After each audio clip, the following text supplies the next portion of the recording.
మీ business ఏదైనా మీ ఊర్లో promotion చేయాలంటే అది సుమన్ టీవీతోనే సాధ్యం. ఇప్పుడే సంప్రదించండి. నమస్తే, వెల్కమ్ టు సుమన్ టీవీ. మనం ప్రస్తుతం Nirmal town president, BJP town president Sadam Aravind గారితో ఉన్నాము. ప్రస్తుతం లోక్సభ ఎన్నికలపై ఎలక్షన్ నేపథ్యంలో జరుగుతున్న పరిణామాలపై వారితో చర్చించడానికి మనతో అరవింద్ గారు ఉన్నారు. మరిన్ని విశేషాలు ఆయనతో తెలుసు. కాంగ్రెస్ నిర్మల్లో మహేశ్వర్ రెడ్డి గారు ఎమ్మెల్యేగా దాదాపు 50,000 మెజార్టీతో గెలుపొందడం జరిగింది. ఇప్పుడు పార్లమెంటు ఎలక్షన్స్ సమీపిస్తున్నాయి. మరి ఈ పార్లమెంటు ఎలక్షన్స్ నేపథ్యంలో అనుకోని విధంగా ఎవ్వరు ఊహించినటువంటి ఒక అభ్యర్థి గోడం నగేష్ గారు తెర మీదకి వచ్చారు. అంతకు ముందేమో రాథోర్ రమేష్ గారు అనుకున్నారు, అలాగే రాజేష్ బాబు అనుకున్నారు. అంతకు ముందు అయితే సిట్టింగ్ ఎంపీలకు ఖచ్చితంగా కన్ఫామ్ అని చెప్పి అనుకున్నారు. కానీ మరి ఎవరు ఊహించని విధంగా నాగేష్ బాబు గారికి ఇవాళ టికెట్ రావడం జరిగింది. మరి గోడం నగేష్ గారికి కూడా ఇక్కడ నిర్మల్ పరిసర ప్రాంతాలలో కొంచెం ఆయన అంటే కొంచెం ఇష్టత లేకుండా ఇక్కడి నాయకులు, లోకల్ నాయకులు కూడా విముఖత చూపించారు. ఈ సందర్భంలో మీరు గోడం నగేష్ కి టికెట్ రావడం పట్ల మీ స్పందన? First of all thank you అండి సుమన్ టీవీ గారికి.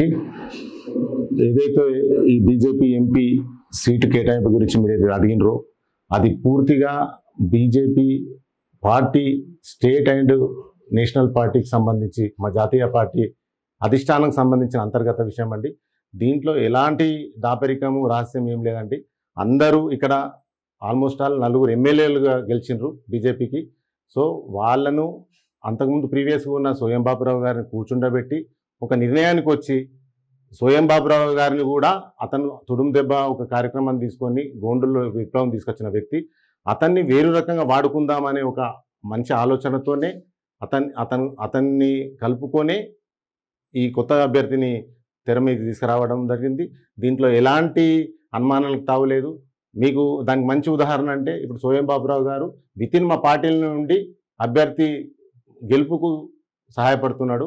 ఆ సోయం బాబురావు గారిని కూడా మొన్ననే అర్జున్ ముండా గారు కూడా వచ్చి ఒక అభయం ఇచ్చిర్రు. మీ సేవల్ని మేము వాడుకుంటాం, నేషనల్ లెవెల్లో వాడుకుంటాం అని చెప్పేసి, గిరిజన బిడ్డగా మీకు న్యాయం చేస్తామని చెప్పారు. వారు కూడా దానికి సంతృష్టులైనరు. దీంట్లో అందరు ఎమ్మెల్యేలు కూడా ఏక తీర్మానంతో గోడెం నగేష్ గారిని అభ్యర్థనను సమర్పించిందండి. నిర్మల్ ఎమ్మెల్యే గారు 50,000 పైచిలకు మెజార్టీతో గెలుపొందడం జరిగింది.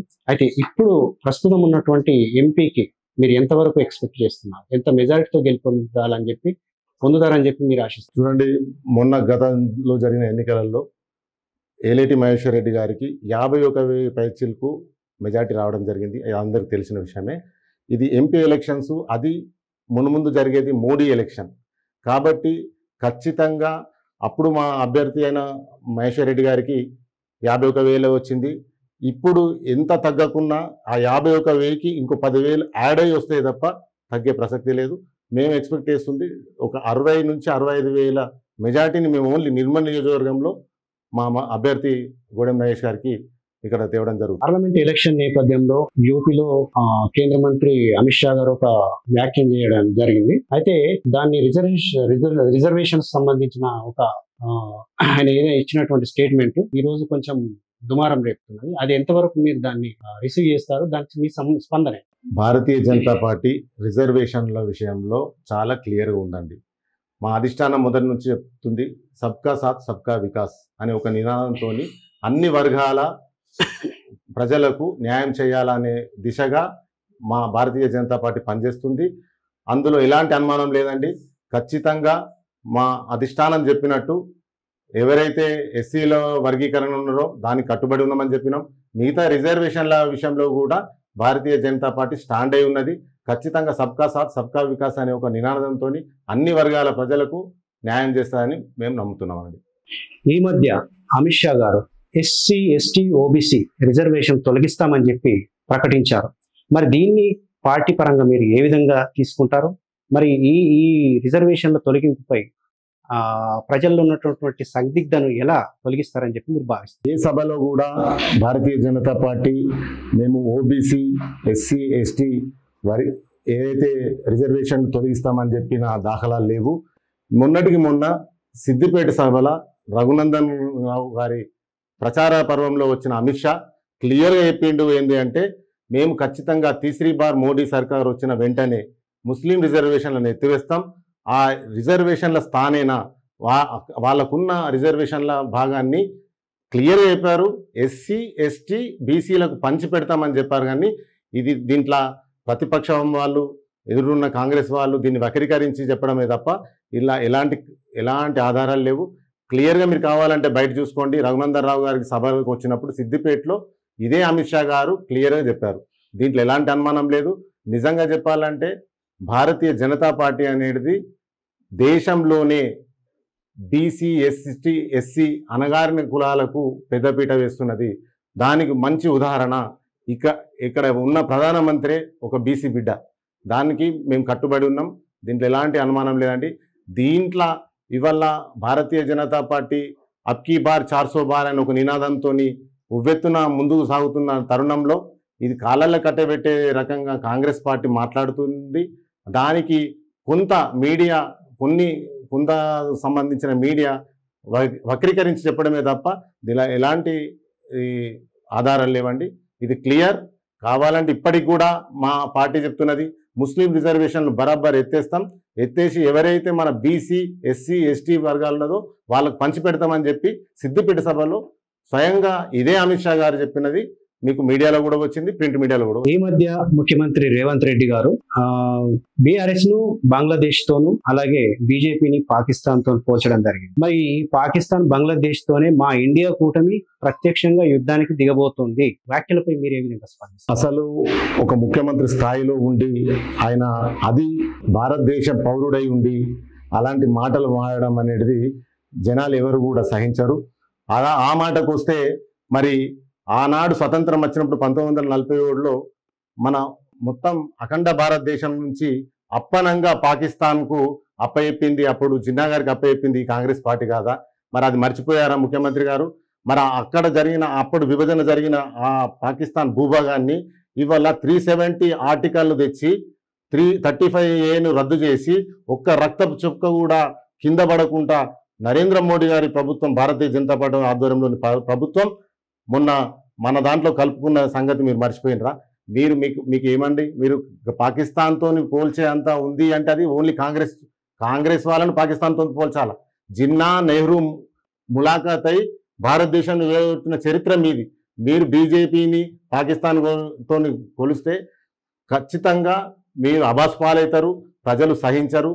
రాబో ఎన్నికలల్లో మీకు కర్రు వాచి వాత పెడతారని ఈ సందర్భంగా చెప్తున్నాను. చెప్పండి, ఇప్పుడు పార్లమెంటు ఆదిలాబాద్ ఉమ్మడి అభ్యర్థి కొందరు లంబడాలకు అంటే బంజారాలకు టికెట్ ఇవ్వాలి అని చెప్పి వాళ్ళు కొన్ని రోజుల కిందట వాళ్ళు అంటే స్తబ్దుగా ఉండడం జరిగింది. అంటే లంబాడాల యొక్క ఓట్లు గోండులకు పడతాయంటారా? అంటే ఏ విధంగా వీళ్ళు లంబాడాలు పార్టీ కోసం కృషి చేస్తున్నారని చెప్పి మీరు భావించారు? చూడండి, ఇక్కడున్న రిజర్వేషన్ ప్రకారం ఎస్టీ రిజర్వ్డ్ ఎంపీ సీట్ ఇది. కాబట్టి దక్షిణ భారతదేశంలో చూసుకుంటే ఏ పార్టీకైనా ఒకటే ఉన్నది, ఆల్టర్నేట్ వేరేది లేదు. గోండు అనే ఒక అభ్యర్థికి ఇవ్వాలంటే ఇది ఒక స్థానం తప్ప వేరేది లేదు. కాబట్టి ఆ క్రైటీరియాల ఖచ్చితంగా గోండుకి ఇవ్వడం జరిగింది. సో లంబాడాలది ఎవరికి పడుతుంది అంటే ముమ్మాడికి భారతీయ జనతా పార్టీకి బంజారా సోదరులు సపోర్ట్గా ఉన్నారు. దానికి నిదర్శనం మా దాంట్లో ఉన్న రాజేష్ బాబు గారు అయితేనేది, మరి రాథోడ్ రమేష్ గారు కానీ వీళ్ళందరూ బంజారా బిడ్డలు. రాథోడ్ రమేష్ గారికి 2 సార్లు ఎంపీ చేసి జడ్పీ చైర్మన్ చేసి ఎమ్మెల్యే చేసిన అనుభవం ఆయనకుంది. ఆయన సహాయ సహకారాలు పార్టీకి ఉన్నాయి, పార్టీ సహాయ సహకారాలు ఆయనకున్నాయి. కాబట్టే మీరు చూడండి, మా దాంట్లో మొత్తం కలుపుగోలుతనంతోనే ఉంది. కాబట్టి మీరు మొన్న చూడండి నామినేషన్ పర్వంలో రాథోడ్ రమేష్ గారు మరి నాగేష్ గారు అందరు కలిసిపోయి మీరు నామినేషన్ వేసిండ్రు.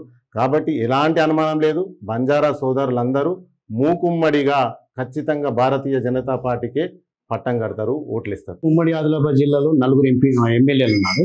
అయితే ఈ ఎంపీని గెలుచుకోవడానికి మంచి జోష్ మీద వర్క్ చేస్తున్నారు. మీ ప్రచారం నిర్మల్ నియోజకవర్గ పరంగా ఎలా సాగుతుంది?